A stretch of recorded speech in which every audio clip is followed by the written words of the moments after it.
Bueno, ahora sí, buenas tardes a todos y a todas. Les damos la bienvenida a una nueva actividad del Colegio de Ingenieros Especialistas de la provincia de Santa Fe, Distrito 2. En este caso, esta videoconferencia organizada por la Comisión de Peritos, que va a estar a cargo del ingeniero mecánico Aníbal García. En este caso, el tema que nos convoca es aplicaciones de la teoría general de la colisión, montada en los modelos clásicos de deformación mediante los cuales es posible estimar la energía disipada en un choque. La dinámica de la colisión construye una teoría general de la colisión. ¿Cómo se aplica este concepto teórico a las colisiones laterales y a los choques en cadena? Todas las situaciones que plantea una reconstrucción de choque entre automotores pueden analizarse con esta teoría. El ingeniero Aníbal García, autor de la obra Energía y Deformación en la colisión entre automotores, una teoría general de la colisión, presenta diversas soluciones poniendo a disposición de los y las profesionales interesadas e interesados la simplificación práctica que ofrece la complejidad teórica. Bueno, Aníbal, bienvenido. Muchas gracias por haber aceptado nuestra invitación. Ya es un amigo de la Comisión de Peritos y de todo el colegio. Le doy la bienvenida también, no solo a los profesionales del Distrito 2, sino también a los profesionales del Distrito 1 que están presentes aquí, y a todos los profesionales de otras provincias de nuestro país a los que invitamos por intermedio de la FADIE. Así que bueno, les doy la bienvenida a todos y a todas. Está Marco Domini también, que es el coordinador de la Comisión de Peritos presente. Y bueno, Aníbal, te doy pie para que comiences con tu presentación. Buenas tardes, gracias Mariela por la presentación, y gracias a la Comisión de Peritos y al colegio. La verdad que es verdad, ya hace muchos años que estamos compartiendo esto. Yo les agradezco que me den estas oportunidades de, de poder, digamos, comentar lo que pienso, lo que hago, lo que creo que podemos hacer todos, y demás. Y para el día de hoy yo elegí un tema partiendo de una serie de discusiones y críticas de las cuales compartimos en los últimos años, que básicamente tienen dos ejes motivadores. El primero es: no se puede ser un teórico. Las pericias son cosas prácticas, hay que hablar de cosas concretas. La teoría es muy perfecta, muy linda, pero la vida real es mucho más complicada. Por lo tanto, hay una especie, digamos, una lectura posible de este planteo sería una escisión entre la teoría y la práctica. La teoría es algo que hacen la gente del laboratorio, los que escriben libros y demás, y la práctica es la que hacemos los ingenieros cuando tenemos que ponernos frente a un caso concreto. La segunda es el concepto de error en una pericia. Es decir, yo no voy a hablar de teoría de los errores ni nada por el estilo. Eso todos los que hicieron física lo conocen bien, todos los que hicieron matemáticas saben del teorema de Taylor. Por lo menos algunos saben que existe Taylor, algunos lo relacionan con un teorema sobre la dispersión y los errores, y algunos hasta lo aplican. Son, digamos, pero en todos los casos, digamos, hay lo que se acepta universalmente en cualquier disciplina de las ciencias duras, que los resultados siempre están acompañados de un cierto grado de indeterminación, de un error. ¿Mm? Eh, por lo tanto, el concepto de error tiene que estar incorporado. Y no solamente se trata de saber qué está incorporado, sino cuánto error podemos colocar, podemos dejar dentro del resultado de un análisis de reconstrucción de un siniestro de automotores. Sobre estos dos ejes yo hoy voy a presentar algunos casos en los cuales ustedes verán que el viejo amigo y enamorado de las teorías y de los desarrollos matemáticos y demás, parece que tiró la chancleta y empezó a resolver las cosas, digamos, a bolsazos, ¿no? Un poco quiero justamente presentar esta supuesta dualidad con el único fin de mostrar que no es dual, sino que es uno, que la buena teoría, el conocimiento de la buena teoría, nos permite resolver fácilmente problemas que sin teoría son irresolubles, cualquiera sea la práctica, experiencia que tenga el portador de la solución. Esta es la idea. Por supuesto que esto se basa en la teoría general de la colisión y esto tiene sus... Yo creo que puedo compartir pantalla. Vamos a ver si eso es cierto.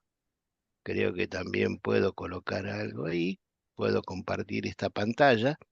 Mariela se está viendo que Sí, comparte una estamos viendo. pantalla, ¿no? Sí, sí. Ahora lo que tendría que hacer es iniciar desde el principio. Presentación. Ahí está. Ahí estamos bien, ¿verdad? Perfecto. Bueno, a ver, yo voy a correr un poquito esto acá para que no me moleste y vamos al caso. Entonces, como dijo Mariela en la introducción, se tratan de aplicaciones prácticas de la teoría de la colisión. Yo sé que hay aquí algunos presentes que esta idea de teoría general de la colisión no les resulta tan familiar y yo les voy a decir que hoy yo no voy a desarrollar el concepto teórico general, las demostraciones, sino que simplemente voy a hacer un repaso general de las ideas y conceptos que vamos a usar. Y es posible que algunos se queden en ayunas, o sea, porque vean que hay croissant, pero los croissants no están al alcance. Yo después hablamos de cómo acceder a esos croissants para completar la merienda. Los conceptos sobre los que giramos en esto es el concepto de restitución, el de centro de masa de la colisión, las ideas que hay acerca de rigidez y deformación. Esto es muy importante porque la rigidez puede ser vista como una fórmula, como un gráfico, pero la rigidez es un concepto. Las cosas son más rígidas o menos rígidas según su capacidad de deformarse frente a una determinada fuerza. Y esa es la idea que me parece esencial.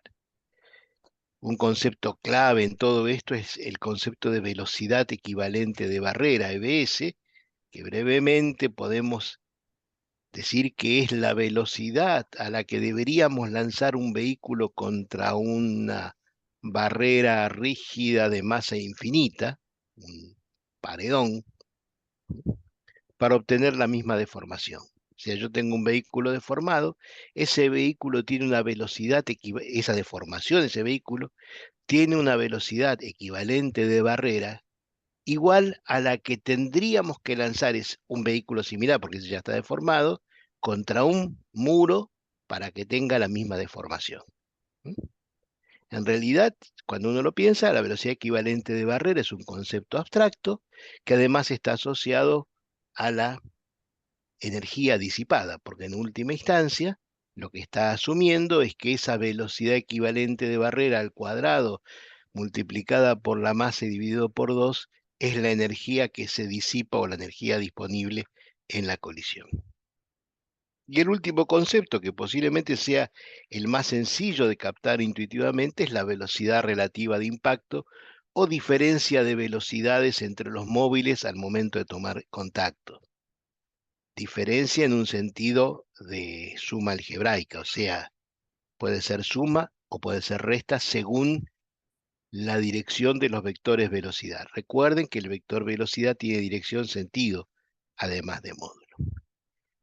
Con esto vamos a entender qué es lo que, digamos, qué es lo que conceptualizamos como una teoría general de la colisión. Partimos de la forma más simple de entender una colisión, que es un ensayo de impacto contra barrera. ¿Mm? En ese caso hay un solo vehículo, un solo móvil, el otro tiene velocidad infinita, que llega al contacto con la barrera, o sea, inicia la colisión, inicia el contacto con una cierta velocidad v, y a lo largo de un cierto tiempo t, esa velocidad va decayendo, se hace nula en algún momento y luego se vuelve negativa, el vehículo rebota. ¿Sí? Esa velocidad de rebote dividido en la velocidad de choque, la velocidad de ensayo o EBS, nos da el coeficiente de restitución. Es decir, la restitución es el cociente entre la velocidad de rebote y la velocidad de impacto. Y es importante porque nosotros podemos hablar de una delta V, o sea, de una variación total de la velocidad, que en este caso, por ser una barrera, sería la suma de la velocidad de impacto más el módulo de la velocidad de rebote. Como la velocidad de rebote es negativa, al restar queda sumando. Y entonces vemos que la velocidad es igual a 1 más c por la EBS o por la velocidad de impacto, como ustedes quieran llamarlo. Esto es una representación de una colisión real de dos vehículos que van a velocidad V1 y V2. Nuevamente, en el instante inicial del choque tienen esas velocidades y por efecto de, digamos, de la aplicación de fuerzas iguales y de sentido contrario durante un cierto tiempo, se produce una variación de cantidad de movimiento y de energía en ambos vehículos, de tal manera que el que tenía más velocidad pierde parte de esa velocidad y que el que estaba más lento gana velocidad. Y hay un momento en que ambos tienen la misma velocidad, no ha finalizado la colisión, porque luego cuando empiezan a separarse, parte de la deformación que han tenido al chocar se recupera, se restituye. ¿Mm? Y entonces tenemos este fenómeno que lo podemos representar de esta manera. La velocidad común, la velocidad que en un solo instante tienen ambos vehículos la misma velocidad, digamos, en ese momento, coincide con lo que denominamos velocidad del centro de masa, que como ustedes pueden ver, es el resultado de aplicar una ecuación de conservación de la cantidad de movimiento entre el inicio de la colisión, donde hay velocidades V1 y V2, y el instante en que ambos llegan a la misma velocidad, o si ustedes quieren, entre ese instante y el instante final, cuando ambos tienen una velocidad de poscolisión, o sea, la velocidad resultante que da al momento de separación de los vehículos. ¿Mm? Y como es una velocidad y hay una masa asociada, que es la suma de la masa de los dos vehículos, asociamos también un concepto que es energía del centro de masa a la energía que resultaría de aplicar esa velocidad abstracta, teórica, conceptual, el concepto general de energía. Esta representación de la colisión es la que nos permite a nosotros hacer una especie de corte. Voy a hablar en forma sencilla y directa, no científicamente. O sea, yo agarré un cúter y corté el diagrama que había construido de la colisión por la línea de puntos que me marcaba la velocidad del centro de masa. Y obtuve dos gráficos por separados. Es como si los vehículos hubieran colisionado contra una suerte de barrera imaginaria que se mueve a la velocidad del centro de masa, de manera tal que el vehículo 1 tiene una velocidad equivalente de barrera igual a su velocidad inicial de colisión menos la velocidad del centro de masa, y el vehículo 2 otra velocidad de barrera igual a su velocidad inicial menos la velocidad del centro de masa. En este caso está invertido por un problema de signos.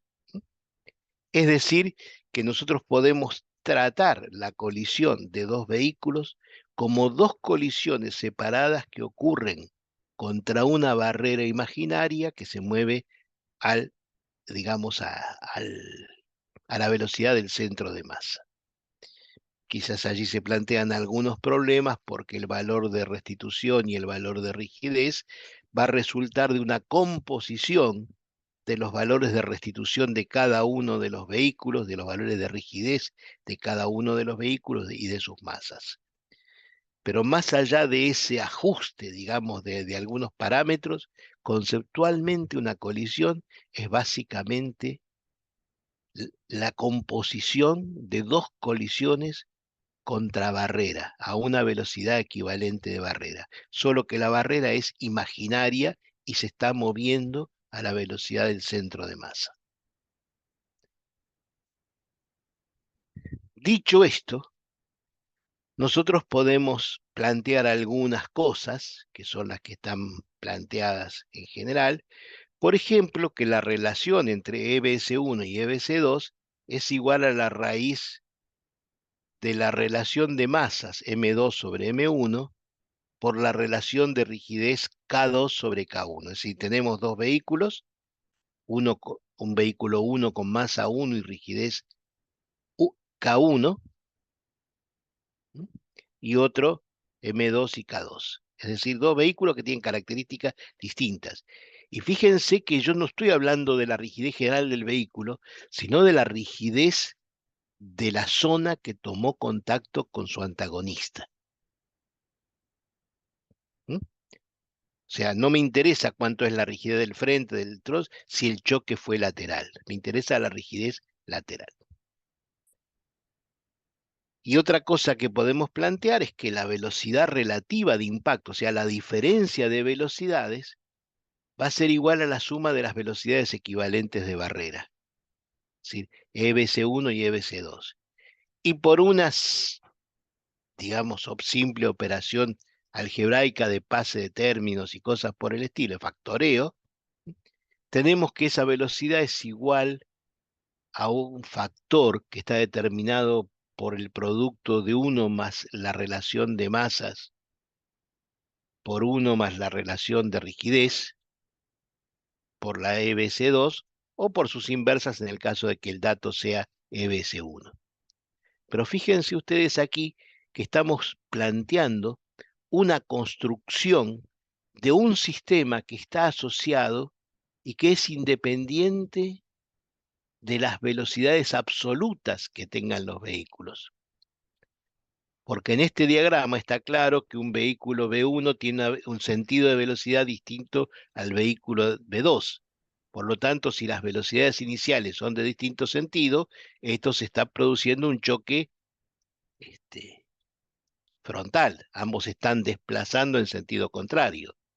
Pero la velocidad relativa sería la misma si las EBS1 y 2 fueran las mismas y la velocidad V2 fuera cero, o sea, si uno de los vehículos estuviera detenido. Porque depende de la deformación, depende de la velocidad equivalente de barrera, depende de la relación de masas entre los vehículos y de la relación de rigidez entre los vehículos, la velocidad relativa de ellos. O mejor dicho, de la velocidad relativa saldrá cierta deformación que en función de la relación de masas y de la relación de rigidez dará una cierta cantidad de energía disipada que se podrá asociar a velocidades equivalentes de barrera B1, EBS1 y EBS2. Esto es lo difícil de la historia. Lo interesante que vamos a ver hoy es que esta complejidad nos simplifica el tratamiento de casos complejos. Las ecuaciones que utilizamos son las que están aquí. Hay, digamos, relaciones de velocidades equivalentes de barrera. Hay funciones para estimar el factor de restitución, la ecuación para determinar la velocidad relativa de impacto y la ecuación para determinar la velocidad, la variación de velocidad de cada uno de los vehículos. Fíjense que la velocidad la variación de velocidad, o sea, la diferencia entre B1 y B'1 es el valor de EBC1 por 1 más E. como habíamos visto, para el caso de un ensayo de impacto contra una barrera rígida.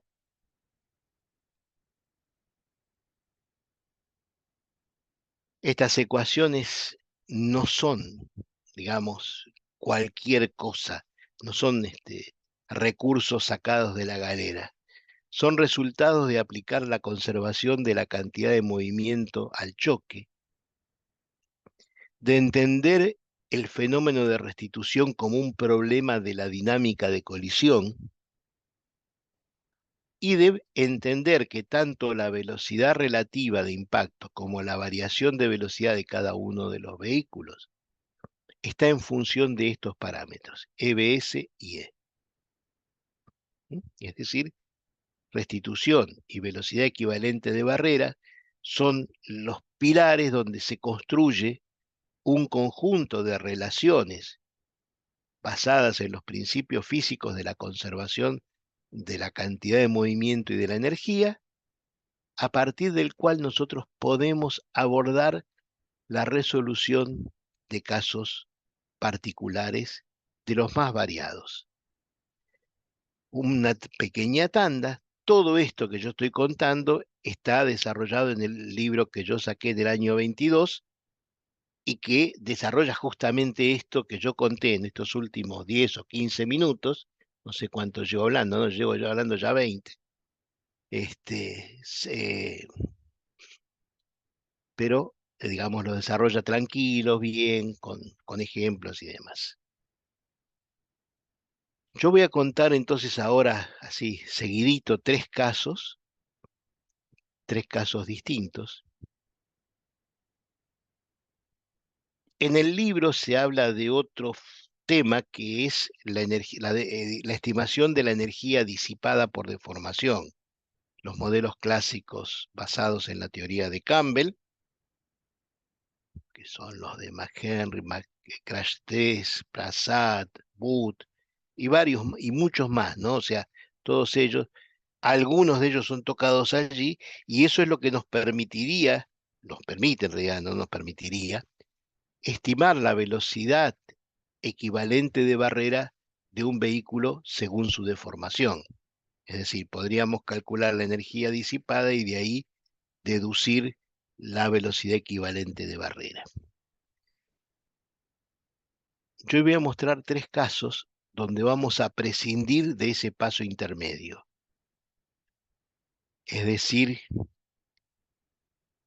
para decirlo de una manera medio canchera, MEC en Campbell y compañía. Vamos a usar criterios de ingeniería para estimar velocidades equivalentes de barrera. Primer concepto práctico. Porque si quedamos dependientes del algoritmo, del cálculo de los datos y demás, nuestras capacidades se limitan.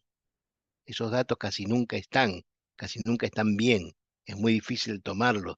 Cuando están, no son confiables. Es decir, es trabajar con pólvora mojada. Mientras que lo que nosotros vamos a tratar es de aplicar otras cosas, otras formas de abordar este mismo problema para poder llegar a la teoría general de la colisión sin depender de esos algoritmos y de la información que esos algoritmos están reclamando y que nosotros no siempre podemos brindar. El primer caso es un caso que está en el libro, yo lo voy a repetir acá porque me parece que sirve para introducir una primera idea, un choque lateral. Acá está el amigo Yuchi, que es autor o culpable de este problema, yo diría más culpable que autor, ¿no? O sea, culpable en el sentido de que él fue el que me trajo el caso y me pareció muy interesante. Que se trata de la colisión de un vehículo utilitario lateralmente contra otro vehículo del cual Yuchi y yo solo tenemos esta foto, o un par de fotos más de como esta, pero digamos, nada más elegante que esto. Obviamente no se sabe dónde chocaron, dónde fueron a parar, o sea, todas esas cosas están perdidas y hay que arreglárselas con lo que uno tiene. Y entonces uno dice, ¿qué tengo yo para esto? Tengo la información disponible para toda la humanidad de los ensayos de barrera con el 40% del frente a 16 kilómetros por hora aproximadamente, que se realizan en Argentina, en México, en Brasil, en Europa y demás, que se publican por fotografías y film en artículos y se documentan datos y demás. Es decir, tengo una fuente disponible. Y entonces yo puedo saber que un auto similar, o sea, de la misma marca y modelo, fue ensayado a 15,10 kilómetros por hora con el 40% del frente, o sea, no chocando plenamente, sino el 40% del ancho total. ¿Mm? Y como esa colisión resulta ser excéntrica por esta condición, hay un factor de reducción de las masas que después se puede ver por otra, cómo sale esto, que es 0,857, lo cual nos da una energía disponible de este vehículo en este choque de 10,49 kilojoules. Pero nosotros tenemos un auto de las mismas características de rigidez y de masa que chocó con el 100% del frente. Entonces viene la necesidad de pensar cómo traslado el caso que yo tengo como referencia de ensayo, que tiene solo el 40% del ancho, a un caso que yo tengo que asignarle un valor que es el 100% del frente. Y lo que puedo decir es, si para deformar la mitad del auto, del 40 y el 50, empiezo a unificarlo y decir es la mitad. Hay motivos para plantearlo así, pero yo no quiero detenerme en eso. ¿Mm? Pero del 50% del auto necesitaba 10 kilojoules y medio, para el 100% voy a necesitar 21 kilojoules. Esto es cuenta de almacenero. Y como tengo esa masa, que no es la masa reducida, sino es la masa total, porque mi auto, el que yo estoy hablando, chocó con todo el frente, no excéntricamente, la velocidad equivalente de barrera que yo debería considerar es 5,34 metros por segundo. Es decir, yo para deformar todo el frente del auto de la misma manera que se deformó en un ensayo contra barrera en el 40%, necesitaría haberlo lanzado contra un paredón a 5,34 metros por segundo. Pero ¿cómo sé yo que en realidad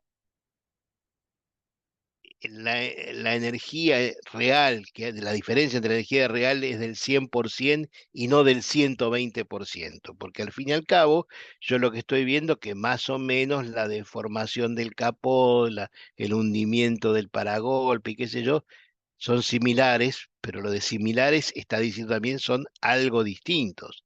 Mi caso parece tener un poquito más de energía porque la luz que dejó el capot es un poquito mayor. Y entonces a mí se me ocurre que este caso podría no ser el 100% más de energía, sino el 120. ¿Por qué el 120 y no el 140? Por aquella famosa respuesta que dio el Papa que estaba moribundo, perché me piace. Es decir, a mi forma de ver las cosas puede haberse escapado mi estimación en un 20%. Pero seguramente está Marco por allí y Marco dice, mejor tomemos el 30 y está bien.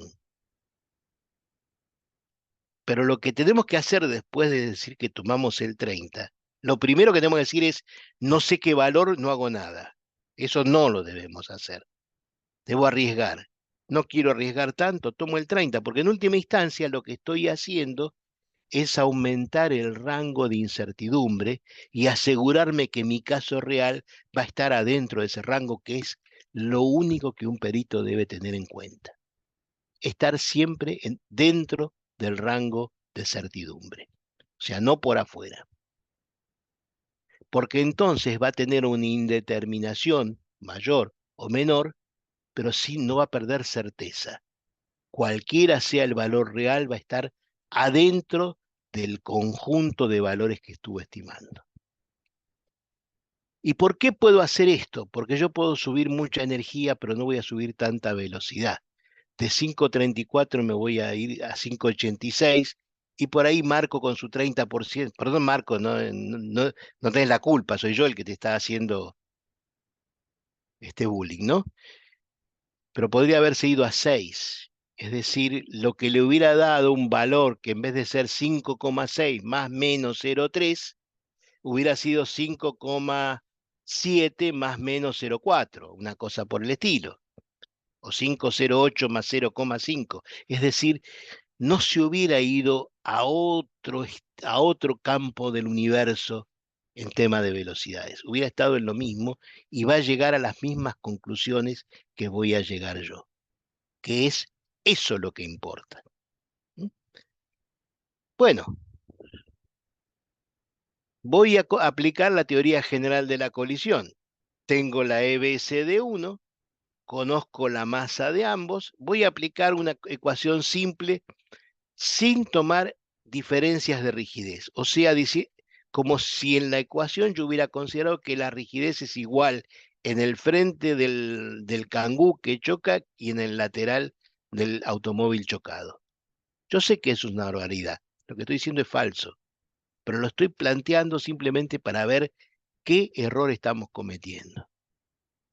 Por lo tanto, si eso es igual a 1, en la ecuación donde era raíz de m por k, perdón, no igual a 1, es igual a la relación de masas.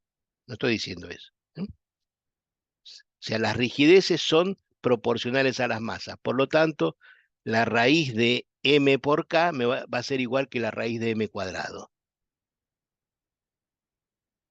Si tienen alguna duda, agarren un lapicito, un papel y hagan la transformación. Y voy a obtener que si aplico eso, voy a llegar a una velocidad de impacto del cangú de 13,37 más menos 0,72. Todo eso porque soy vago y no quise ponerme a ver cuál era la verdadera rigidez de uno y de otro. Y soy vago porque sé que nunca voy a saber la verdadera rigidez de uno y de otro.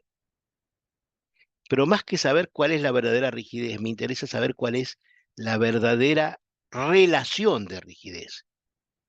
Porque si es 0,5 a 1 me va a dar un K de 0,5. Y si es 3 a 6 me va a dar un K de 0,5. O sea que no me importa el valor absoluto, me importa el valor relativo que tenga que tengan esas rigideces.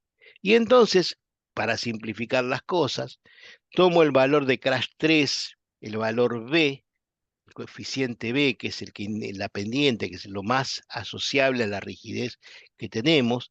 Crash 3 tiene una librería de varios miles de ensayos de varios cientos de modelos de automóviles, con lo cual es como que tengo disponible un gran universo de casos, y hago B2, o sea, el B del lateral del vehículo sobre el B del frente del cangú.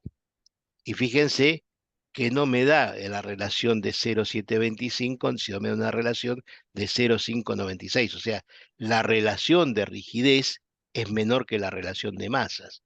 Yo estaba equivocado o estaba cometiendo un error conceptual gravísimo al no considerar las diferencias de rigidez en mi cálculo anterior.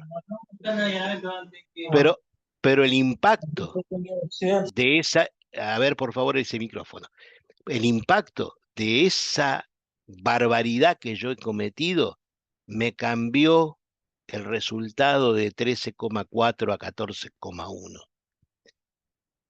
Y entonces acá nos sentimos, ¿a quién le interesa esa diferencia? ¿A quién le preocupa? Quiere decir que ignorar la rigidez introduce un cierto error pero es un error pequeño dentro de los grandes errores que uno comete por estimar velocidades equivalentes de barrera y estimar la masa. Por ejemplo, la masa tampoco estamos seguros que sean esas son las que se publican en las fichas técnicas, pero los autos vienen cargados, pueden tener más o menos carga, sobre todo los utilitarios, que son vehículos de carga, pueden estar vacíos, pueden estar totalmente cargados, y nunca tenemos, digamos, esa información disponible. ¿Mm? Primera conclusión, fíjense, un ensayo de barrera me puede dar imágenes para homologar mi caso. Y una vez que homologué mi caso, lo que se trata es, primero, de saber cómo homologar. Es un concepto. Segundo, de aplicar la teoría de la colisión con o sin rigidez. Lo ideal sería hacerlo con la rigidez. Estamos más cerca, pero si por algunas razones no tenemos acceso a ello, podemos estimarla a ojo de buen cubero, sabiendo que esa variación no va a impactar plenamente, no va a cambiar la naturaleza del resultado. Podrá tener un mayor. O sea, aceptamos que podemos cometer un error un poco mayor, porque al fin y al cabo al juez, si le vamos con 13 kilómetros por hora, con 13 metros por segundo, que sería algo de 56 kilómetros por hora, o 14, que serían 58, no nos va a decir nada. Y está dentro de las indeterminaciones que podemos tener. Este es un punto de vista del asunto. Vamos a ver otro caso donde también aparecen una cantidad de incertidumbres en cuanto a datos y demás. Un Renault Sandero está parado, estacionado junto a la vereda, y viene un Fiat 128 del año 1981. Yo sé que tengo aquí presentes, escuchando a muchos que en el año 1981 apenas si eran un proyecto, si llegaban a ser un proyecto, ¿no? Es decir, y yo cuando les digo FIO 128, están diciendo de qué me está hablando. Pues bien, les estoy hablando de un vehículo que no estaba fabricado con los conceptos de deformación programada que se emplean en los automóviles, digamos, del 95 para acá o del 2000 para acá, y por lo tanto no está representado en ese universo de librería que yo mencionaba recién de los miles de ensayos. Está fuera del universo. Además es un auto que tiene 3 metros 40 de ancho y 1 metro 50, 3 metros 30, bueno, ahora no me acuerdo, a ver, acá está el machete, tiene 3 metros 88 de largo y 1 metro 59 de ancho. Ya no existen vehículos de esas dimensiones, automóviles de calle. ¿Mm? Primera cuestión, tenemos un vehículo del cual no, del punto, por más que conozcamos su deformación y demás, no podemos decir nada serio porque no tenemos de dónde agarrarnos. Es de otra raza, de otra especie. Pero hay algo más grave en todo esto. Es que no participaron de este choque las estructuras de los vehículos. Es decir, si ustedes se fijan bien, el choque pasa por fuera de los largueros. O sea, el solape es muy pequeño, del orden de los 10 centímetros o menos, de manera tal que llegan a impactarse extremo de tren delantero contra extremo de tren trasero, mediado por el extremo del paragolpe, un guardabarro y algunas cosas por el estilo. ¿Sí? Es decir, por un lado tenemos un problema de una estructura que desconocemos y encima acá no podemos aplicar ningún concepto de energía disipada en función de la deformación, porque esos conceptos están aplicados a la estructura principal del casco, es decir, los largueros y sus travesaños, y este choque ocurrió por fuera de los largueros, por un costadito del casco que es el hueco para colocar las ruedas. Pero eso no ha impedido que le deformara el tren trasero al Sandero, y suponemos que también puede haberlo deformado algo en el Fiat. No sabemos nada sobre los desplazamientos post-impacto, no sabemos dónde estaba y a dónde terminaron los vehículos, y es una colisión totalmente excéntrica, o sea, apenas si tienen un solape de unos pocos centímetros. Es una colisión que está desalineada en términos de ejes principales de los vehículos. Todo esto está en contra de resolver el caso, de poder plantear algún criterio físico-matemático razonable que nos dé una idea de velocidad. Entonces, en lo que podemos ver es que si nosotros empezamos a desarrollar los datos, masa propia, masa de choque, excentricidad, diferencia, radio de giro, etcétera, etcétera, la primera cuestión que se nos simplifica es el factor de reducción de masa. Es prácticamente igual en ambos. Y si es igual en ambos, da lo mismo obtener una relación de masas que sea G2 por M2 dividido G1 por M1 que directamente M2 sobre M1, porque G2 y G1 se van a simplificar. Es decir, nuevamente simplificamos el problema. No nos tenemos que preocupar mucho por la excentricidad. No va a influir en nuestros cálculos. Como no tomamos la masa en total, sino la relación de masas, eso no se va a alterar. El otro tema es la relación de rigidez. ¿Quién es más rígido? ¿El tren trasero del Sandero o el tren delantero del Fiat? ¿Alguno tiene una mera idea de esto? Si un Fiat 181 tiene un extremo de tren delantero más rígido o menos rígido que el extremo del tren trasero del Sandero, bueno, pensé que alguno tenía esa idea. Lo iba a felicitar por su audacia. Nadie la tiene. Nadie la tiene. Habría que hablar con los fabricantes de Fiat del año 81 y los fabricantes de Renault del año, no sé, 2010, que era el modelo de este vehículo, o 2009,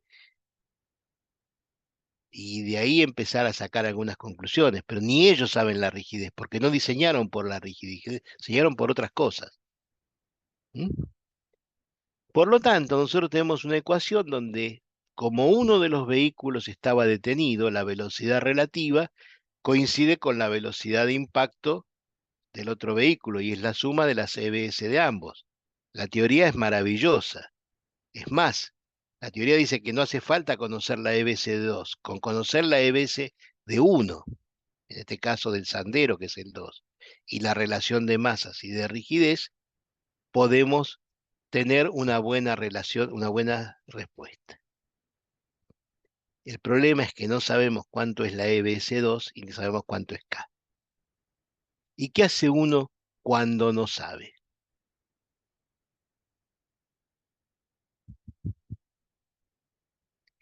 Expresa una función.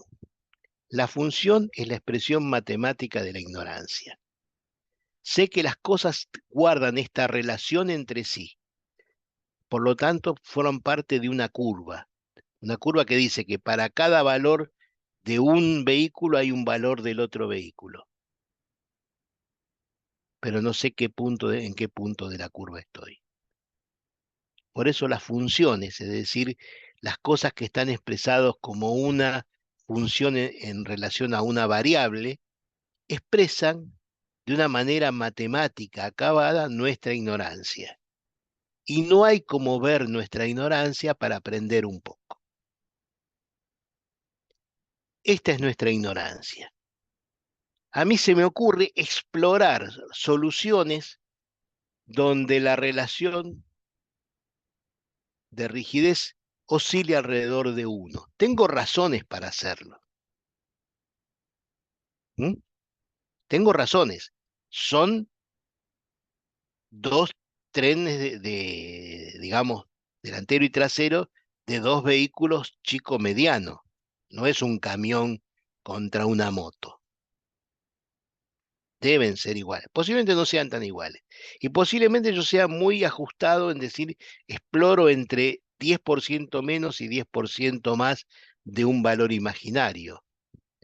Podría nuevamente encontrarme con Marco, que siempre es más conservador, y él hubiera tomado K08 y K1.2 como extremos de su consideración. Lo importante es que al aplicar sobre la misma relación de masas esa variación de K, el factor que resulta de la raíz cuadrada de M por K no varía tanto, como ya lo habíamos visto en el caso anterior. Por lo tanto, para una determinada EBS, que ahora no me preocupa cuál es, los valores no varían tanto. O sea, no es nuestro problema muy dependiente de la relación de rigidez.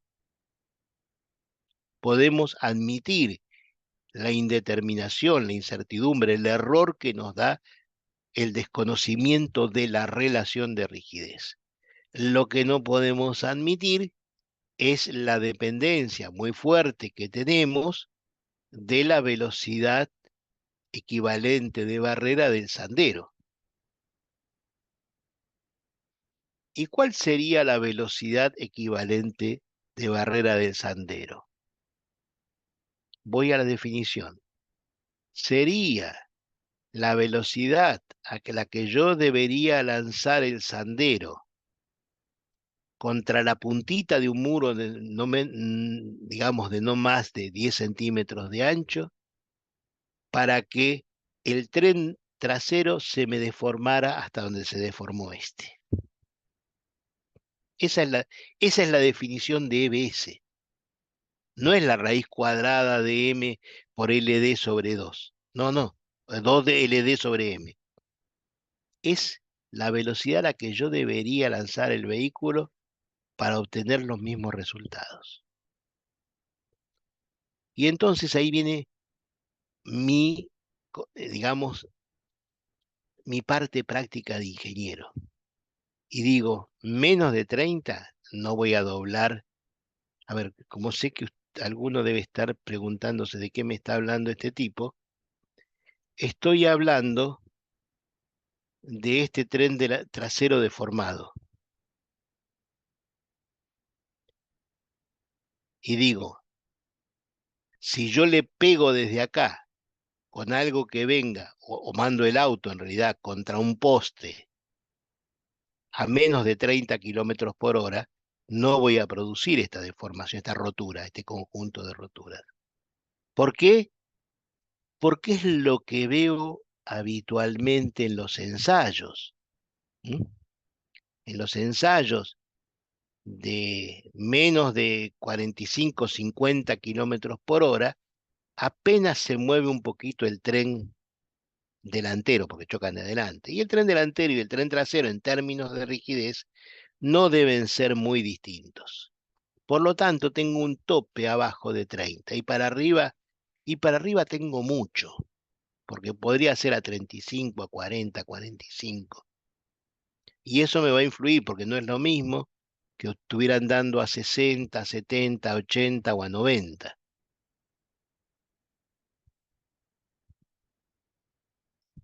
Qué macana, ¿no?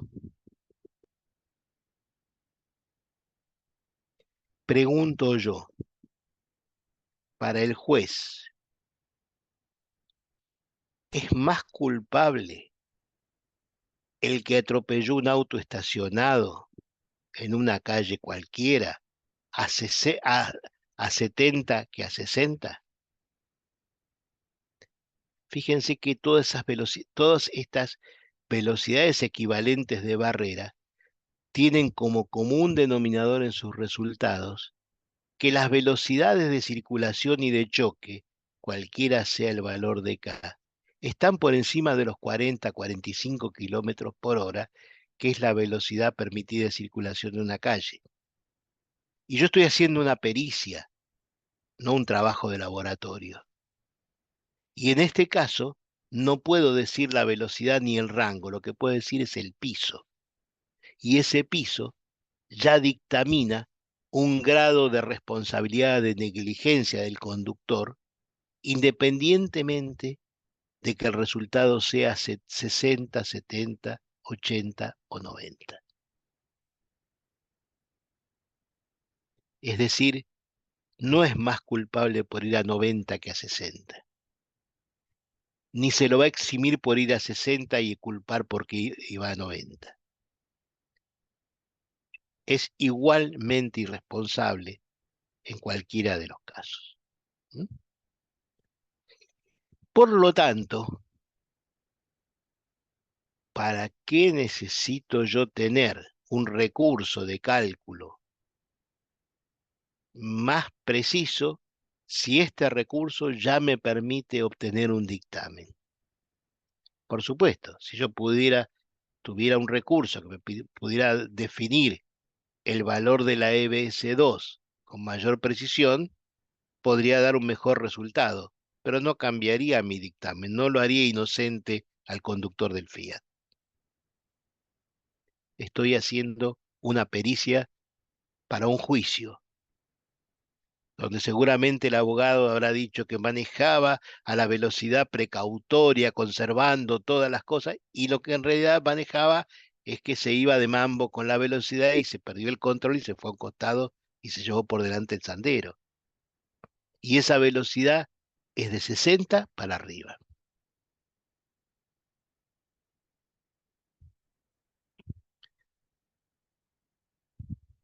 Tercer caso, la colisión en cadena. En general, en los juicios civiles, el gran problema que tienen los peritos, que tenemos los peritos, es que el que se queja, la actora, es dueño de un vehículo y nos trae las fotos de su vehículo y nos cuenta quiénes eran los otros, pero rara vez tenemos fotos de los otros porque los otros más bien quieren ocultar su presencia, su participación, y porque la actora no tuvo la precaución de sacar fotos en el lugar del hecho. ¿Mm? Por eso yo voy a tomar un caso en el cual tenemos algunas fotos, pero fíjense que son fotos no muy buenas, no hay mediciones, donde un Renault Duster se lleva a un BMW por delante y este a su vez a un Gol que estaba detenido. El BMW no dice que estaba detenido, dice que había visto al Gol detenido por el tráfico, ¿no es cierto?, por adelante, y estaba deteniéndose, estaba llegando para parar frente a él y vino de atrás. Entonces, podía haber algún cierto movimiento del BMW durante la colisión. Son todas incertidumbres. Y el BMW es un vehículo que suele ser de los más rígidos del mercado. BMW, Mercedes-Benz, en general los alemanes de alta gama, son vehículos de mayor rigidez, digamos que deforman menos bajo la misma fuerza. Por lo tanto, lo que para el Duster fue una rotura prácticamente completa del paragolpe que lo mandó para atrás, o sea, le debe haber deformado los soportes y cosas por el estilo, le debe haber hundido un poquito acá en la parrilla y cosas por el estilo. En el BMW es un abollón en el paragolpes. Y también del otro lado, lo que en el BMW puede haber sido un rayón de pintura, en el Volkswagen Gol le mandó el paragolpe para adentro, le arrugó el baúl, como se ve acá, le deformó el portón trasero, etcétera, etcétera. Es decir, que tenemos problemas de vehículos de vamos a decir, distinto concepto de rigidez. Primera cuestión, distinta tecnología. Y de deformación, la verdad que tenemos muy poca información porque cuando las deformaciones son tan pequeñitas, resulta muy difícil tomar un valor, mejor dicho, la incertidumbre natural de cualquier estimación nuestra, dividida por un pequeño valor, nos da un error proporcional, un error porcentual muy alto. Entonces hay que escapar a estimar sobre esas zonas de escasa deformación. Por lo tanto, siempre hay que buscar el más deformado para estimar. Y en este caso el más deformado es el pobre gol. Un choque en cadena, en realidad, en este caso de 3 autos, es como 2 choques. 2 choques sucesivos. Primero el auto 3 choca al auto 2, en este caso lo he dibujado como detenido. Como consecuencia de ese choque, de la relación de velocidades equivalentes de barrera entre ambos, de la restitución y demás, el vehículo 2 adopta una cierta velocidad, V'2, una velocidad de poscolisión del choque número 2, pero como los vehículos cuando chocan en cadena, antes de chocar, están muy cerca unos de otros, o sea, no hay un choque en cadena en vehículos que están separados 5 metros, 6 metros. Generalmente se da entre vehículos que están muy próximos entre sí. El desplazamiento desde que termina el choque número 2 hasta que empieza el choque número 1 es muy pequeño y por ser pequeño no tiene posibilidad de disipar mucha energía, de perder mucha velocidad. Por lo tanto, uno puede decir razonablemente que la velocidad con la que sale el vehículo 2 del choque número 2 es la velocidad con que choca al vehículo número 1 en el choque número 1. Es decir, establece una relación entre la delta V de un choque y la V total del otro.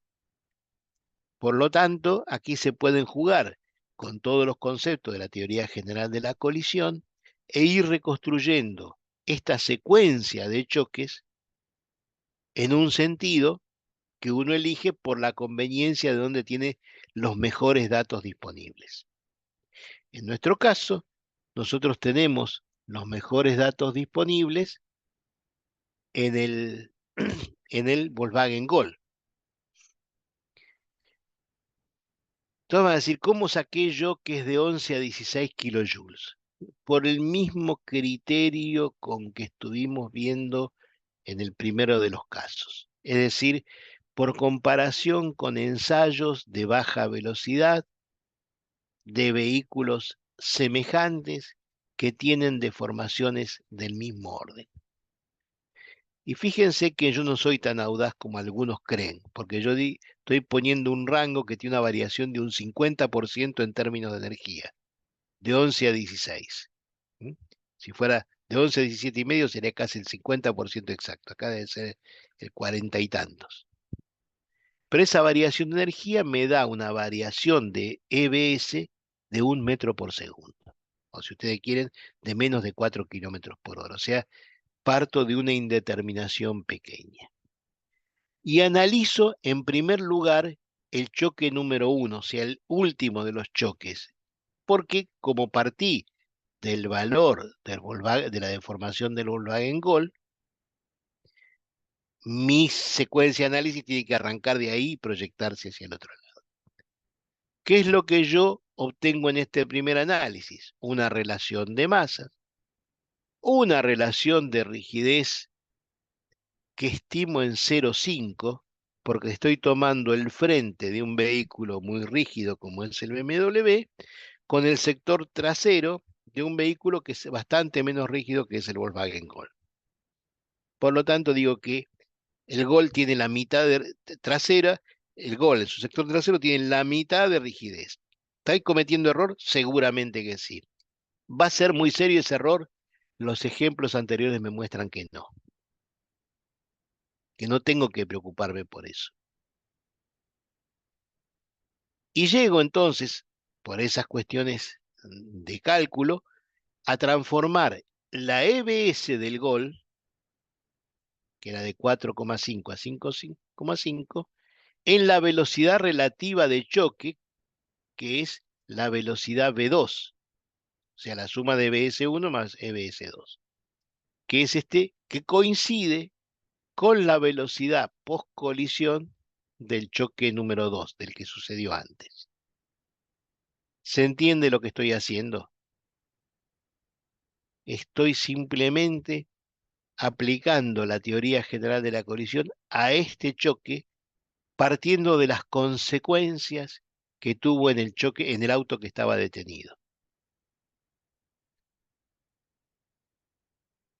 Y como tengo este valor, puedo pasar ahora a analizar el choque número 2. ¿Mm? Y en este choque número 2 tengo una masa y nuevamente, ¿acá de qué puedo partir? Parto de la velocidad post-impacto del BMW. O sea, la velocidad que fue llevado el BMW como consecuencia del choque 1. Pero tengo un problema. El BMW no estoy seguro que partió de cero. Podría estar en cero, un poquito arriba de cero, y podría llegar hasta 10 kilómetros por hora. Fíjense que no es lo mismo partir de cero, me daría esta delta B, o sea, delta B sería igual a B'2, mientras que si partía de 10 kilómetros por hora de 2,8, el delta B sería más chico. ¿Mm?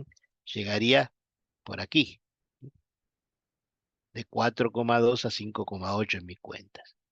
Y eso me daría, si el BMW hubiera estado circulando al momento de ser impactado por el Duster a 10 kilómetros por hora, el Duster estaría entre 6,4 y 9 metros por segundo. Ahora, si el BMW hubiera estado detenido, me hubiera dado entre 10,8 y 13,2. Las velocidades son distintas, no me cabe ninguna duda. Y me están definiendo extremos del rango de incertidumbre donde yo puedo resolver mi problema. Es decir, no tengo ningún elemento de juicio para dictaminar si el BMW iba a 0, a 2, a 5, a 8 o a 10 kilómetros por hora. Y hasta podría haber ido más, pero por razones, digamos, de las velocidades que se dan ahí, uno se da cuenta que mucho más de 10 no podría haber ido. No está cometiendo un gran error por esto. Pero tenemos un rango para una condición y otro rango para otra condición. Si uno tuviera que responder, tendríamos que tomar un rango general de dictamen entre el valor mínimo de la primera condición, la de mínima, y el valor máximo de la segunda condición. Si en vez de hacer eso pensamos que los fenómenos físicos están asociados con la probabilidad y estadística y hay distribuciones gaussianas y toda esa historia que andan diciendo por ahí, yo podría llegar a acotar ese rango un poco, achicarlo, digamos, considerando de que la curva gaussiana me permite recortar extremos del rango absoluto que yo definí antes y tener un rango más chico. Esto es un problema que algunos peritos lo pueden hacer porque saben, han trabajado mucho con probabilidad estadística en casos concretos y otros no lo han hecho y no quieren tomar un compromiso sobre eso. En cualquiera de los dos casos, la solución de este problema tiene este límite, tiene un error. O sea, se puede resolver hasta este límite de aproximación.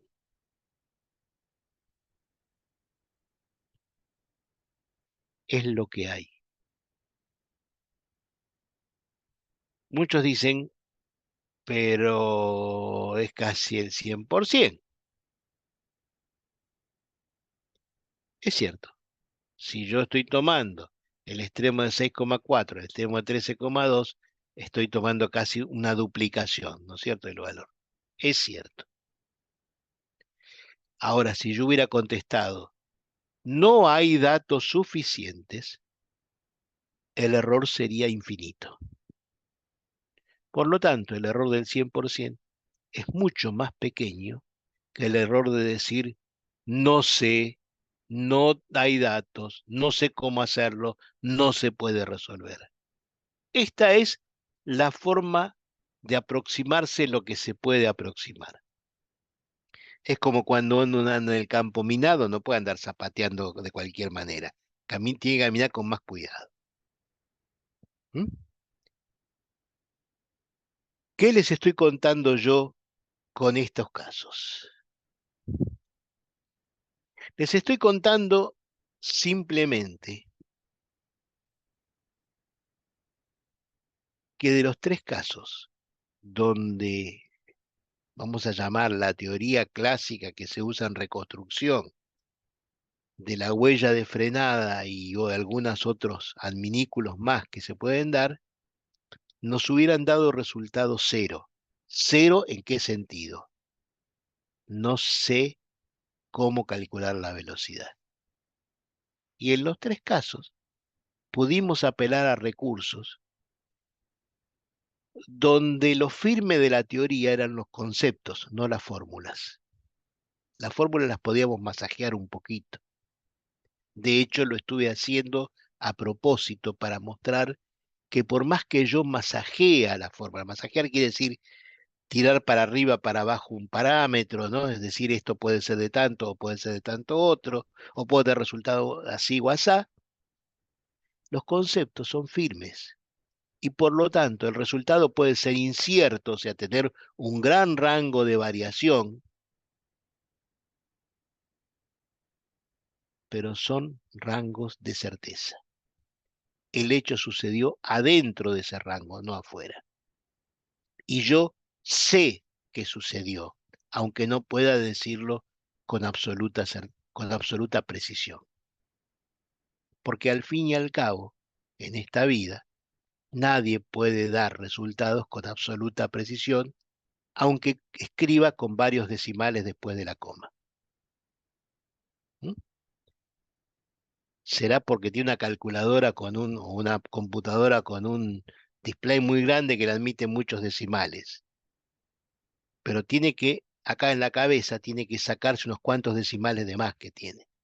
Y pensar que esa cuenta que está haciendo es una fórmula que puede no tener nada que ver con el fenómeno físico que está ocurriendo y estar ignorando una cantidad de información que sí se dispone y que sería desaprovechada si uno no abordara con estas herramientas. Esto es lo que yo quiero contarles. Hay teoría y la teoría tiene una práctica, es decir, no está escindida.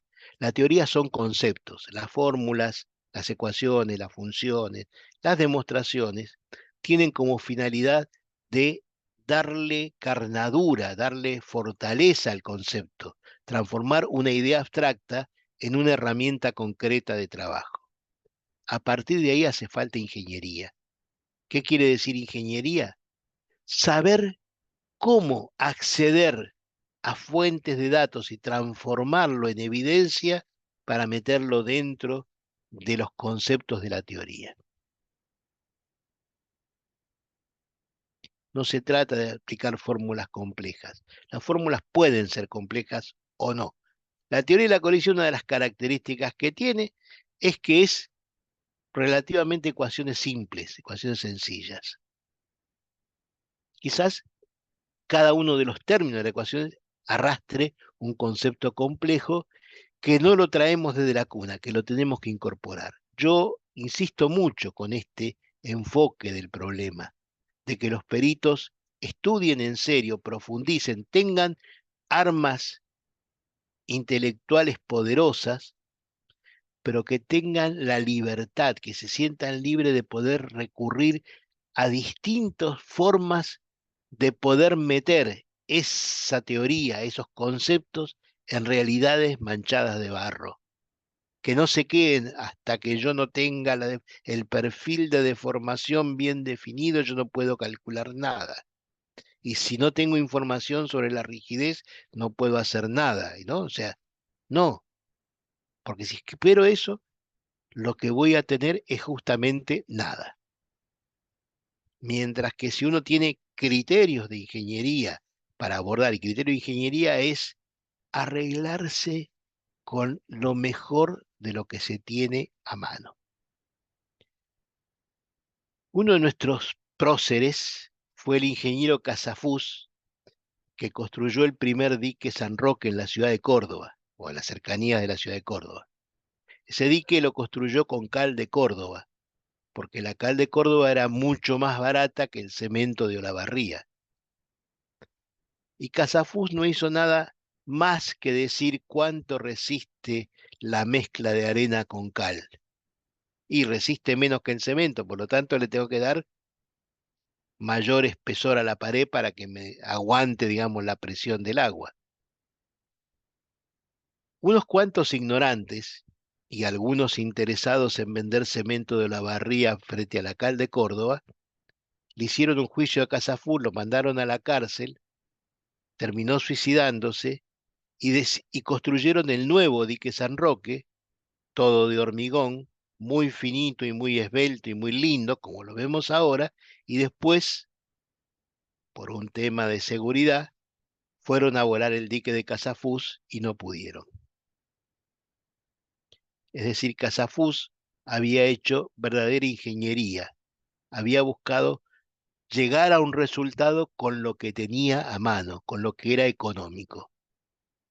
¿Mm? Y así hay ejemplos a lo largo de la historia de la ingeniería que nosotros deberíamos tomar como referencia cada vez que hacemos una pericia y nos vienen esas ganas locas de decir, me la saco de encima diciendo, no hay datos.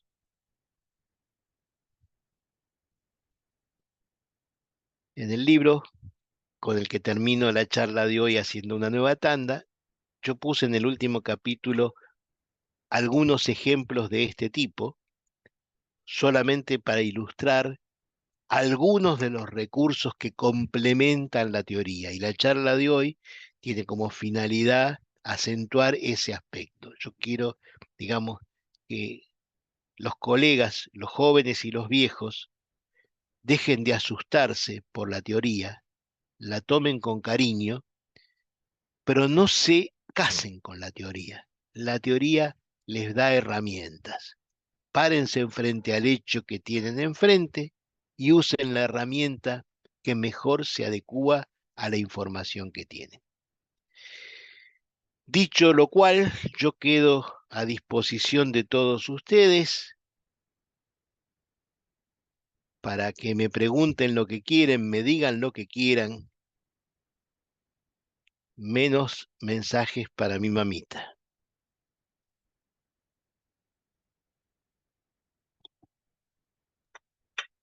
¿Cómo va, Aníbal? ¿Qué tal, Eh, Marco? Perdón por el bullying que te hice hoy. no, no hay problema. Del tercer caso que explicaste, muchas veces la pregunta, más que la velocidad, generalmente cuando se hacen los choques en cadena lo que dicen es, y yo lo choqué porque el otro frenó de golpe porque había chocado uno adelante, o sea que el del medio primero chocó al primero y después vino el otro atrás y Ujú. Eh, a veces, más que la velocidad, la pregunta es cuál chocó primero a cuál. Claro, si uno frenó y el otro lo chocó y demás. Mira, ahí ya no hay teoría general de la colisión, sino hay recursos de dinámica de los vehículos, sobre todo dinámica de la suspensión. Un auto que está frenando violentamente, porque si no está frenando violentamente no tiene sentido esta cuestión, baja la frente y levanta la cola. Si choca alguno que de adelante, generalmente choca por encima del paragolpes. O sea, tiene hundida la parrilla, el capot y todo demás, y tiene el paragolpes enterito. Yo a veces Si él está frenando y el de adelante también está frenando, esto se acentúa más porque el de adelante además le levanta la cola mientras él baja la trompa y entonces se ve más arriba. Yo no esperaba esta pregunta y no tengo en este momento a mano fotografías de casos donde está muy claro la impronta del paragolpes en el frente del capot. Está marcado hasta, digamos, hasta está acuñado el paragolpe. Entonces, ese es un primer dato. Si querés ir por el lado de la teoría, mira, el choque en cadena clásico, o sea, están todos parados, el de atrás es el que empieza a chocar el dominó, tiene una tendencia descendiente de energía y velocidad. A medida que van sucediendo los choques, son cada vez de menor energía. Por lo tanto, si las deformaciones te cumplen esa condición, vos podés afirmar que estaban todos parados o todos circulando a la misma velocidad, porque esa es la otra posibilidad, que todos estuvieran circulando a la misma velocidad y uno viene lento, por supuesto, ¿cierto? Y uno más rápido viene. Lo segundo es que todo choque en cadena se corta con el vehículo más grande. Nunca vas a ver que un choque en cadena esté atrás de un camión de 40 toneladas, porque no hay vehículo que pueda empujar, salvo otro camión de 40 toneladas, ¿no? Si no hay vehículo que pueda. Entonces, si es el camión el que originó, el que venía atrás no lo empujó al camión. Puede ser que se lo haya llevado por delante, al camión me refiero, ¿no? Es decir, ¿qué estoy diciendo con esto? Estoy diciendo que cada caso nos manda una cantidad de información acerca de lo que pasó, que si la sabemos leer en clave de ingeniería, en clave de dinámica de colisión, y ya no hablo solamente de la deformación, sino hablo del movimiento de las suspensiones cuando frenamos, cuando chocamos y demás, nosotros vamos a poder despejar muchas de estas incógnitas. ¿Todas? No, no, para. Eso sería omnipotencia. Hay veces que hay que decir, no parece ser o no habría demasiado. Pero si vos tomás la ley decreciente de la energía y la velocidad, si tomás a qué altura está digamos, la deformación y demás, seguramente te vas a poder componer un cuadro de situación para dar una respuesta fundada a una pregunta de este tipo. ¿Mm? Ahora, yo he hecho muchos choques en cadena en los años que tengo de trabajo y siempre me aparece algún tema nuevo, algún problema nuevo, ¿viste? Y siempre hay que meterse a rascar con el dedo a ver qué hay, qué dice, ¿no es cierto? Entonces, mirarlos de distintos puntos de vista. En general, casi nunca, no recuerdo que me haya quedado con una indeterminación absoluta. Puede ser que alguna era más probable que hubiera sucedido tal cosa que tal otra. Digamos, donde vos no tenés una certeza absoluta y hay una cantidad de elementos que te dicen sucedió esto y un par de elementos que dicen sucedió esto otro. Entonces, voy a decir, mirá, la cantidad de elementos que aborda esta teoría es tan abrumadora respecto de esto que le asigno más probabilidad a esto, sin negar la posibilidad que en un bajo grado de probabilidad estuviera esto. Vos en el dictamen expresás lo que sabés y lo que no sabés. ¿Está bien? Bien, ¿Eh? perfecto. Sí, sí, yo siempre lo asociaba con decir, bueno, el primer choque, por lo mismo que acabas de decir, que siempre es Claro, decreciente la claro. energía. Mirá, Siempre si uno digo, tiene... Ah, donde más deformación hay es donde más probablemente fue primero. Obviamente, puede ser que el segundo se lleva por delante al primero y después el otro venía tan fuerte, además de que fue, le o pega- tenía mucha masa, o también. tenía... Por ahí no Claro, venía tan fuerte. sí, sí, tema de energía, Claro, claro, entonces hay que mirar cada caso en particular. Pero una vez que lo miraste cada caso en particular, yo te diría que seguramente vas a tener respuestas para ese tipo de preguntas, ¿no? bien.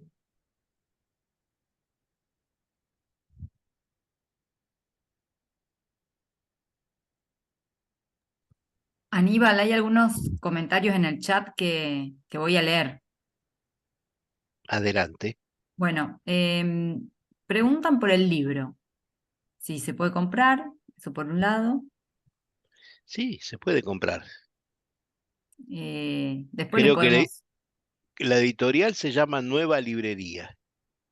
Si ponen en la web editorial Nueva Librería, ponen Ingeniero Aníbal García, eso les salta enseguida. Ellos tienen stock siempre, envían a todo el país y al exterior. Este, y tienen un defecto, que quieren cobrar siempre. Bueno, y pregunta Ignacio si se puede acceder a la grabación. Si lo estamos grabando, luego lo vamos a colgar en el canal de YouTube del colegio y se lo vamos a enviar. Bueno. Bueno, no sé si hay alguna otra consulta, alguna pregunta, algún comentario. Aníbal, Sí, una adelante. preguntita. La teoría general de la colisión, que es una aplicación de la dinámica de la colisión, según estoy repitiendo tu mensaje en el libro, ¿no? Aplica a colisiones entre masas puntuales. Sí, O está sea, considerando masa. no considerando los móviles como sólidos, digamos, como cuerpos. Sí, lo aplica como, o sea, los reduce a masas puntuales Masas puntuales. y utiliza los artificios que se utilizan para reducir a masas puntuales. En el caso de las colisiones excéntricas, digamos, se puede reducir a masas puntuales aplicando el concepto de factor de reducción de masa. Eso está en Sí. otro de los libros míos y está en la teoría, bueno, es una teoría clásica eso ya, ¿no? El famoso G que yo estuve mencionando ahí al pasar, es una forma de reducir. Y después están las colisiones laterales u oblicuas, que esas requieren ya un tratamiento más sofisticado, pero recurren a esta herramienta. O sea, Claro. necesitan de esta herramienta porque en cualquier colisión, si vos no partís, no tenés una idea de la energía disipada, de la velocidad equivalente de barrera y demás, te va a ser muy difícil hacer las demás cosas, salvo que tengas una computadora que te esté simulando casos, que eso es una potencia de cálculo distinta. Digamos, eso no es reconstrucción de ingeniería, eso es jugar a la lotería. Claro. Se saben cómo funcionan los programas, no sé, un minuto nada más. Los programas que se venden por ahí de reconstrucción y demás son programas de simulación. ¿Qué quiere decir? Yo tengo a los vehículos que chocaron en este punto, se deformaron de esta manera y terminaron allí. Entonces, bajo de la librería al vehículo A y al vehículo B, o sea, porque me va a dar la librería es un lugar donde guardan las fichas técnicas de casi todos los modelos que se van sacando y los renuevan permanentemente, digamos, los actualizan. Por lo tanto, voy a encontrar enseguida mi vehículo o uno muy cercano. ¿Mm? Los pongo a los dos, les asigno una cierta cantidad de energía disipada o se las hago calcular por una deformación que la saco según yo me las pueda arreglar.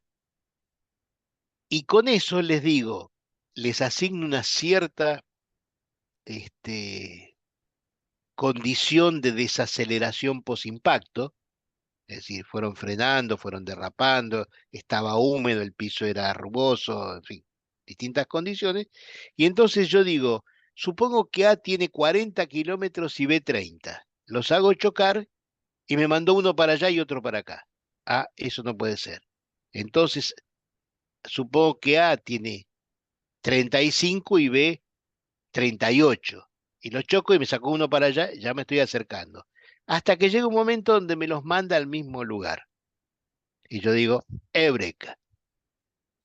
Eureka si le di bien los datos de los vehículos, de las masas, de la deformación, de la energía disipada y del factor de desaceleración.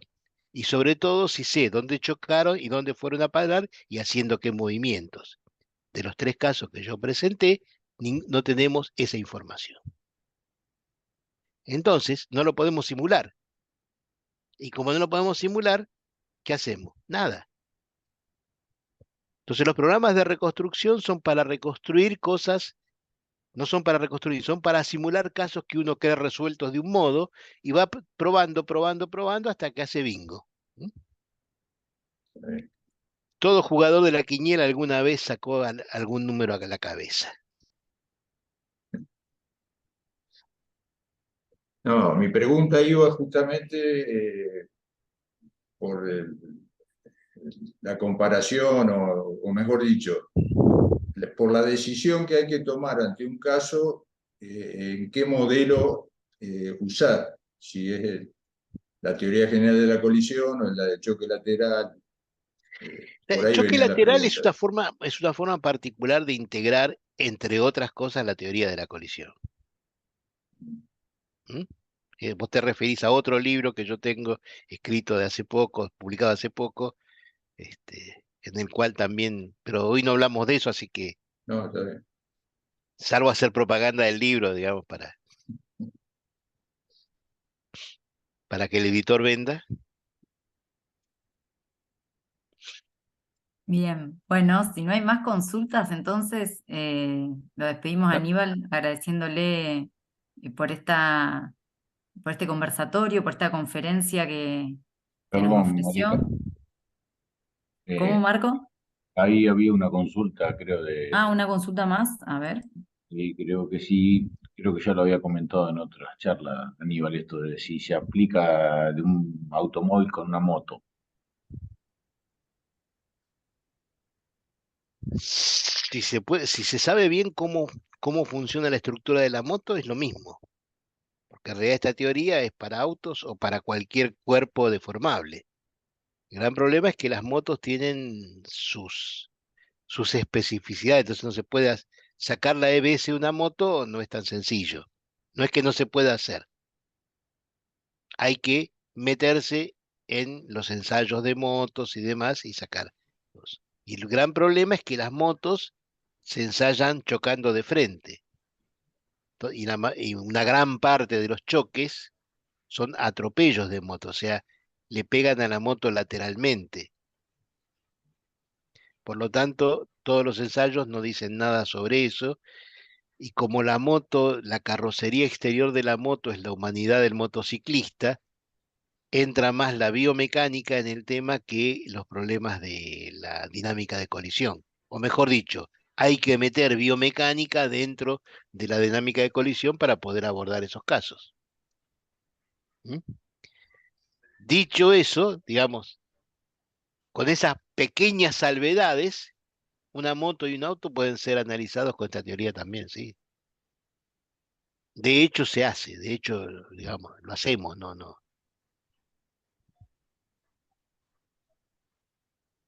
Que sí, en este momento lo que se está cambiando es el concepto de los barrales delanteros de las motos.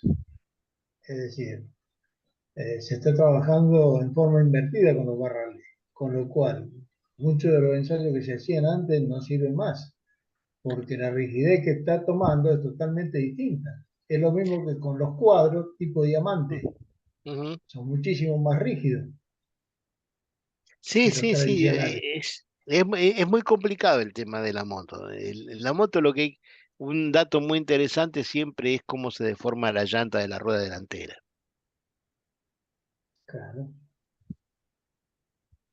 Pero para eso hay que saber cómo es la llanta, digamos, de qué está fabricada, qué sección tiene. Y bueno, las motos son lindas, hay muchas motos, pero hay que andar con muchas cuidados. En cambio, lo que no cambió de diseño en los últimos 200.000 años es el ser humano. Sigue teniendo musculatura, huesos, tendones y demás, muy similares a los que teníamos cuando partimos de África a diseminarnos por el mundo hace 200.000 años, ¿no?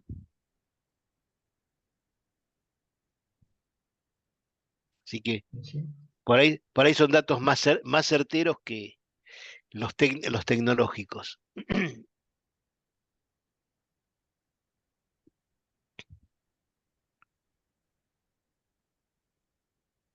Bueno, creo que ya me Bueno, habían ahora sí, despedido, ¿eh? que me habían despedido, pero el silencio me dejó una sensación medio Bueno, les agradezco mucho la atención.